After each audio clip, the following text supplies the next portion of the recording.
पूर्वाभासों के आधार पर हम भविष्य के सुख दुख की कल्पना करते हैं।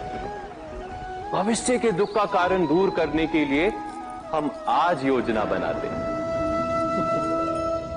किंतु कल के संकट को आज निर्मूल करने से हमें लाभ मिलता है या हानि पहुंचती है, ये प्रश्न हम कभी नहीं करते।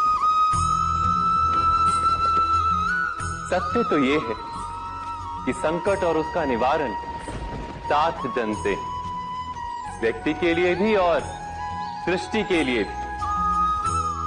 नहीं, आप अपने भूतकाल का स्मरण कीजिए, इतिहास को देखिए, आप तुरंत ही ये जान पाएंगे कि जब जब संकट आता है तब तब उसका निवारण करने वाली शक्ति भी जन्म लेती है। यही तो जगत का चलन है। वस्तुतः संकट ही शक्ति के जन्म का कारण है। प्रत्येक व्यक्ति जब संकट से निकलता है तो एक पद आगे बढ़ा होता है, अधिक चमकता है, आत्मविश्वास से अधिक भरा होता है, न केवल अपने लिए अपितु विश्व के लिए भी। क्या ये सत्य नहीं? वास्तव में संकट का जन्म है एक अवसर का जन्म, अपने आप को बदलने का, अपने विचारों को ऊंचाई पर करने का अवसर, अपनी आत्मा को बलवान और ज्ञान मंडित बनाने का अवसर। जो ये कर पाता है उसे कोई संकट नहीं होता, किंतु जो ये नहीं कर पाता वो तो स्वयं एक संकट है विश्व के लिए। विचार कीजिए।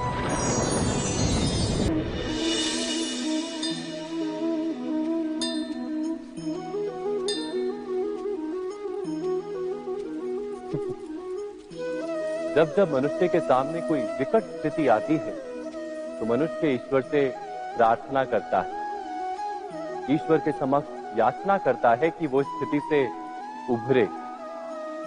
किंतु इस प्रार्थना का वास्तविक रूप क्या है? क्या ये हमने कभी विचार किया है? प्रार्थना का अर्थ है अपनी सारी आशंकाएं, सारी चिंताएं, सारे संकल्प विकल्प, अपनी सारी योजनाएं ईश्वर के चरणों पर रख देना, अर्थात अपने कर्म का फल क्या होगा इसकी चिंता ना करके धर्म के अनुरूप कर्म करना, ईश्वर की योजना को अपनी नियति मानना, यही प्रार्थना है ना। किंतु ईश्वर की योजना को समझ पाना क्या संभव है? वो योजना तो हमारे कार्यों के परिणाम के रूप में प्रकट होती है सदा ही, किंतु यदि कोई कर्मों का ही त्याग कर दे, क्या वो प्रार्थना है? वास्तव में कर्म ही जीवन है और फल के प्रति मोह ना रखना ही सच्ची प्रार्थना। जो प्रार्थना कर्म में बाधा बन जाए, मनुष्य को कार्य ही ना करने दे, वो प्रार्थना है या पराजय? स्वयं विचार कीजिए।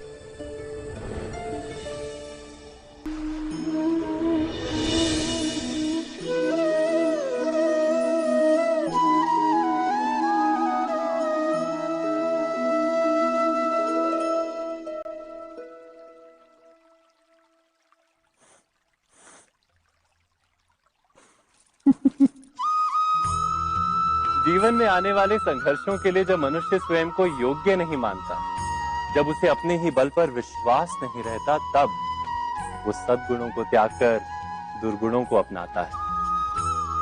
वस्तुतः मनुष्य के जीवन में दुर्जनता जन्म ही तब लेती है जब उसके अंतर में आत्मविश्वास नहीं होता। आत्मविश्वास ही अच्छाई को धारण करता है। ये आत्मविश्वास है क्या?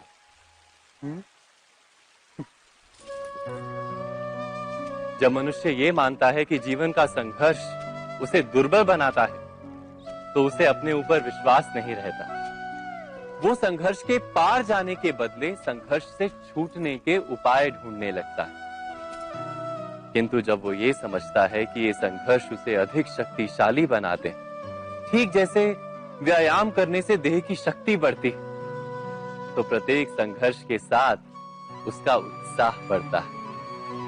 अर्थात आत्मविश्वास और कुछ भी नहीं, मन की स्थिति, जीवन को देखने का दृष्टिकोण मात्र है। और जीवन का दृष्टिकोण तो मनुष्य के अपने वश में होता है ना। स्वयं विचार कीजिए, जब भी किसी की आशा और इच्छा भंग होती है तो उसका हृदय क्रोध से भर जाता है।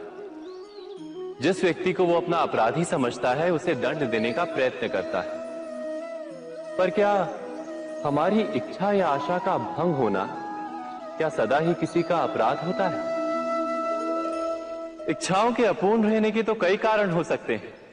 कुछ तो संजोग के कारण अधूरी रह जाती हैं और कुछ नियति के कारण। और कभी कभी इच्छाओं का स्वरूप ही ऐसा होता है कि वो पूर्ण नहीं हो पाती।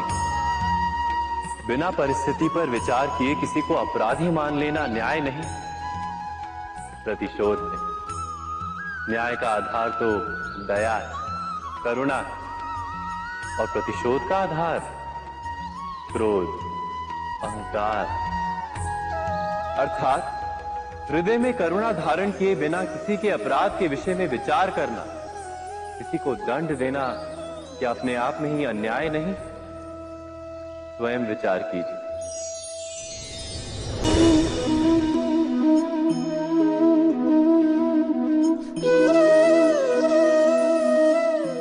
परंपरा में धर्म बसता है और परंपराएं ही धर्म को संभालने का कार्य करती हैं, ये सत्य है।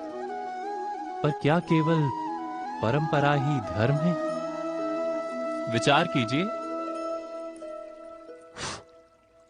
सत्य तो यह है कि जिस प्रकार पाषाण में शिल्प होता है उसी प्रकार परंपरा में धर्म होता है। इस पत्थर में शिल्प है, ये पत्थर शिल्प नहीं।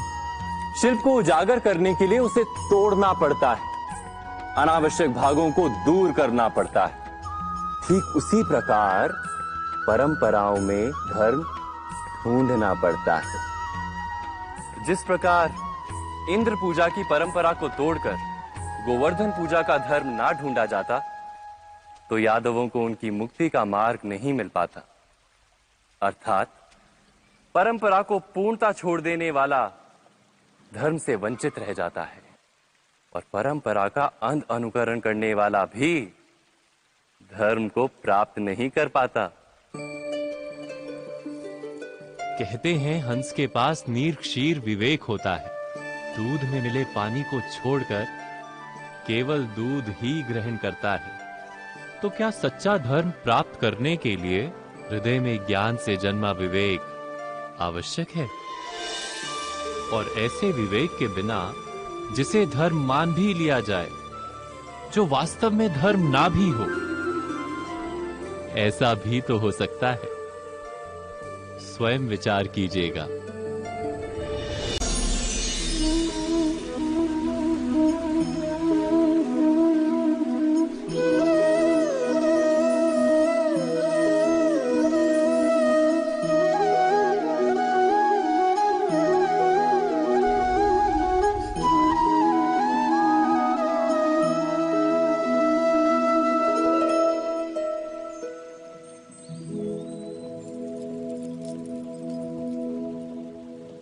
भविष्य के आधार पर सब आज का निर्णय लेना चाहते हैं।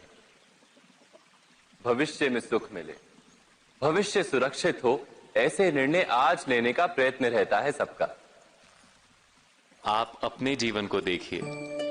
क्या आपके अधिकतर निर्णय के पीछे भविष्य का विचार नहीं होता? और हो भी क्यों ना। अपने जीवन को सरल और सुखमय बनाने का प्रयत्न करने का अधिकार सबका है। पर भविष्य तो कोई नहीं जानता, केवल कल्पना ही की जा सकती है। तो जीवन के सारे महत्वपूर्ण निर्णय कल्पनाओं के आधार पर ही करते हैं हम। क्या निर्णय करने का कोई तीसरा मार्ग हो सकता है? विचार कीजिए। सारे सुखों का आधार धर्म है, और वो धर्म मनुष्य के हृदय में बसता है। तो प्रत्येक निर्णय से पूर्व स्वयं अपने हृदय से ये प्रश्न अवश्य पूछ लेना कि ये निर्णय स्वार्थ से जन्मा है या धर्म से। क्या इतना पर्याप्त नहीं? भविष्य के बदले धर्म का विचार करने से क्या भविष्य अधिक सुखपूर्ण नहीं होगा? स्वयं विचार कीजिए।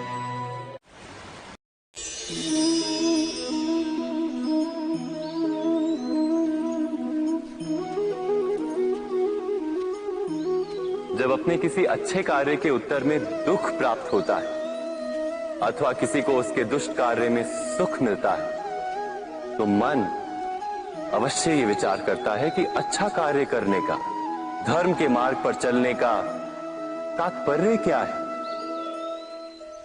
पर दुष्ट आत्मा को क्या प्राप्त होता है ये भी देखिए। दुष्टता करने वाला हृदय सदा चंचल रहता है, अकुलाता रहता है। मन में सदा नए नए संघर्ष उत्पन्न होते हैं। अविश्वास उसे जीवन भर दौड़ाता है। क्या ये सुख? जबकि धर्म पे चलने वाला, अच्छा कार्य करने वाले, सत् चरित्र व्यक्ति का हृदय शांत रहता है।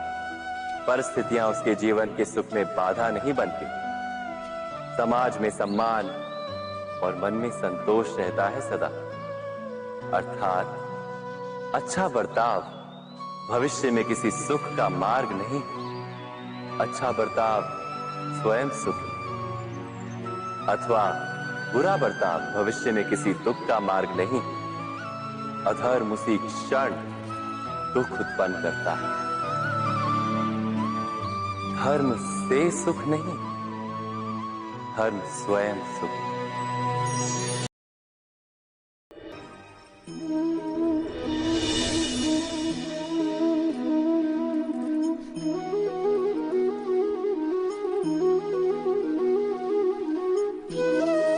ज्ञान प्राप्ति सदा ही समर्पण से होती है, यह हम सब जानते हैं। किंतु समर्पण का वास्तविक महत्व क्या है? क्या हमने कभी विचार किया? मनुष्य का मन सदा ही ज्ञान प्राप्ति में विभिन्न बाधाओं को उत्पन्न करता है। कभी किसी अन्य विद्यार्थी से ईर्ष्या हो जाती है, कभी पढ़ाए हुए पाठों पर संदेह जन्मता है और कभी गुरु द्वारा दिया गया दंड मन को अहंकार से भर देता है। नहीं, क्या ऐसा नहीं होता? न जाने कैसे कैसे विचार मन को भटकाते हैं और मन की इसी अयोग्य स्थिति के कारण हम ज्ञान प्राप्त नहीं कर पाते। मन की योग्य स्थिति केवल समर्पण से निर्मित होती है। समर्पण मनुष्य के अहंकार का नाश करता है। ईर्ष्या, महत्वाकांक्षा आदि भावनाओं को दूर कर हृदय को शांत करता है और मन को एकाग्र करता है। वास्तव में ईश्वर की सृष्टि में ना ज्ञान की मर्यादा है ना ज्ञानियों की। गुरु दत्तात्रेय ने तो गाय और श्वान से भी ज्ञान प्राप्त कर लिया था। अर्थात विषय ब्रह्म ज्ञान का हो या जीवन के ज्ञान का या गुरुकुल में प्राप्त होने वाले ज्ञान का, उसकी प्राप्ति के लिए गुरु से अधिक महत्व है उस गुरु के प्रति हमारा समर्पण। क्या ये सत्य नहीं? स्वयं विचार कीजिए।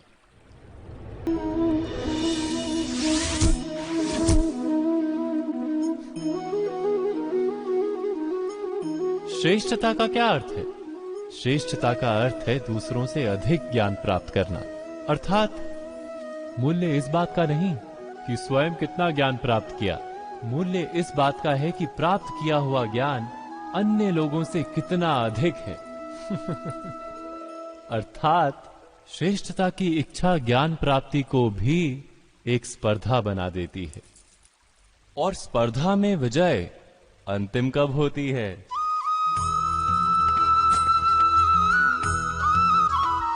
कुछ समय के लिए तो श्रेष्ठ बना जा सकता है, किंतु सदा के लिए कोई श्रेष्ठ नहीं रह पाता। फिर वही असंतोष, पीड़ा और संघर्ष जन्म लेता है। किंतु श्रेष्ठ बनने के बदले यदि उत्तम बनने का प्रयत्न करें तो क्या होगा? उत्तम का अर्थ है कि जितना प्राप्त करने योग्य है वो सब प्राप्त करना, किसी से अधिक पाने की इच्छा से नहीं, मात्र आत्मा की तृप्ति हेतु कुछ प्राप्त करना। उत्तम के मार्ग पर किसी अन्य से स्पर्धा नहीं होती, स्वयं अपने आप से स्पर्धा होती है। अर्थात उत्तम बनने का प्रयत्न करने वाले को देर अबेर सारा ज्ञान प्राप्त हो जाता है, बिना प्रयत्न के ही वो श्रेष्ठ बन जाता है। किंतु जो श्रेष्ठ बनने का प्रयत्न करता है वो श्रेष्ठ बने या ना बने, उत्तम कभी नहीं बन पाता।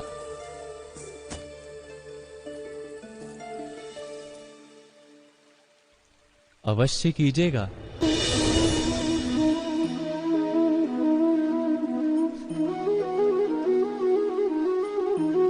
एक ही गुरु के पास शिक्षा प्राप्त करने वाले सारे शिष्य एक समान विद्या प्राप्त नहीं कर पाते। सारे शिष्य गुरु की बातें सुनते हुए अवश्य दिखाई देते हैं, उनकी पूजा करते हुए दिखाई देते हैं, किंतु एक समान विद्या प्राप्त नहीं कर पाते। क्या कभी विचार किया है ऐसा क्यों होता है? सत्य तो यह है कि विद्या प्राप्त ना कर पाने वाले शिष्य समर्पण का दिखावा तो करते हैं, किंतु समर्पण का वास्तविक अर्थ नहीं समझ पाते। गुरु के चरणों में फूल चढ़ाने से अथवा गुरु का आदेश मानने मात्र से क्या समर्पण सिद्ध होता है? नहीं। समर्पण का वास्तविक अर्थ है जब गुरु के प्रति मन में कोई संदेह ना रहे, गुरु के मुख से आदेश निकले उससे पूर्व शिष्य उस कार्य को पूरा कर दे। गुरु के विचारों के साथ शिष्य के विचार एक हो जाए। शिष्य जब तक अपने गुरु में ब्रह्मा विष्णु महेश इनके रूप ना देख ले, तब तक उसका समर्पण सत्य नहीं। वास्तव में समर्पण किसी कार्य का नाम नहीं, समर्पण तो हृदय की भावना और मन की स्थिति का नाम है। अर्थात हमारे अज्ञान में क्या दोष केवल हमारे मन का नहीं? स्वयं विचार कीजिए।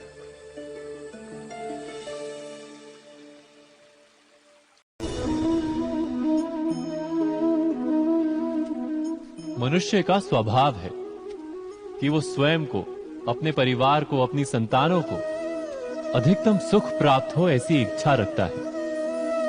इसी कारण से हम सदा श्रम और कष्ट से अंतर रखते हैं, विश्राम और सुविधाओं को बढ़ाने का प्रयास करते हैं। स्वयं अपने जीवन का विचार कीजिए, क्या ये सत्य नहीं कि हम अपनी संतानों के लिए सदा ही विश्राम और सुविधा का आयोजन करते हैं? पर क्या कभी सोचा है केवल विश्राम से क्या लाभ प्राप्त होता है? केवल सुख और सुविधा जिन्हें प्राप्त हो उनका जीवन कैसा होता है?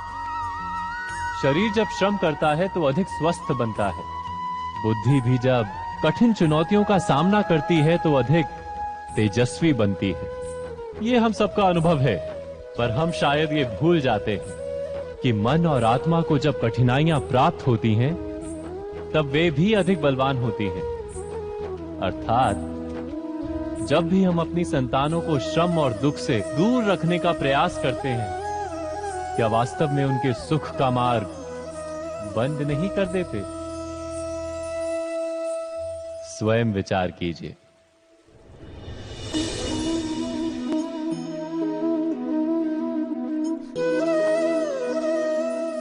सत्ता की लालसा सबके हृदय को घेरे रहती है। प्रत्येक व्यक्ति अपना एक राष्ट्र निर्मित करने का प्रयत्न अवश्य करता है, फिर वो राष्ट्र कुरु राष्ट्र की भांति बहुत बड़ा हो या फिर अपने परिवार तक सीमित हो, वो सत्ता प्राप्त करने का प्रयास अवश्य करता है। किंतु सत्ता का वास्तविक रूप क्या है? क्या हमने कभी विचार किया है? एक मनुष्य जितने अधिक लोगों के जीवन को प्रभावित कर सके, जितने अधिक लोगों के जीवन की स्वतंत्रता पर अंकुश रख सके, उतनी ही अधिक सत्ता का अनुभव करता है वो। सत्ता का वास्तविक रूप ही है अन्य के जीवन पर स्वयं का प्रभाव। किंतु क्या वास्तविक प्रभाव प्रेम, दया, करुणा और धर्म से निर्मित नहीं होता? जब भी मनुष्य कठोरता और अधर्म से सत्ता प्राप्त करने का प्रयत्न करता है, तब वो दूसरों के हृदय में विरोध अथवा विद्रोह को जन्म देता है। और परिणाम कुछ इस प्रकार। हां, कुछ समय के लिए वो स्वयं को प्रभावी और शक्तिशाली अवश्य पाता है, किंतु वो वास्तविक सत्ता नहीं। यही कारण है कि भृगु और वशिष्ठ जैसे ऋषियों की आज भी पूजा की जाती है, रावण और हिरण्यकश्यप की नहीं। इस पर तो आप विचार अवश्य करें। सत्य कहा ना?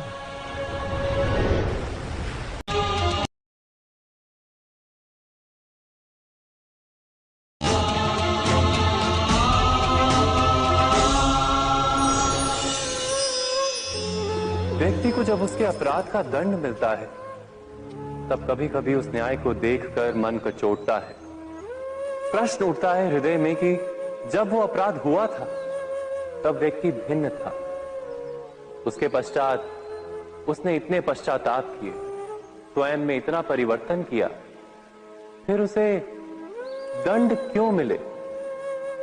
पर जहां आघात होता है, वहां प्रत्याघात भी होता है। जैसा कर्म वैसा फल। यदि किसी को प्रेम दोगे तो सुख प्राप्त होगा, यदि किसी की हत्या करोगे तो मृत्यु दंड मिलेगा। जैसा कार्य वैसा ही न्याय।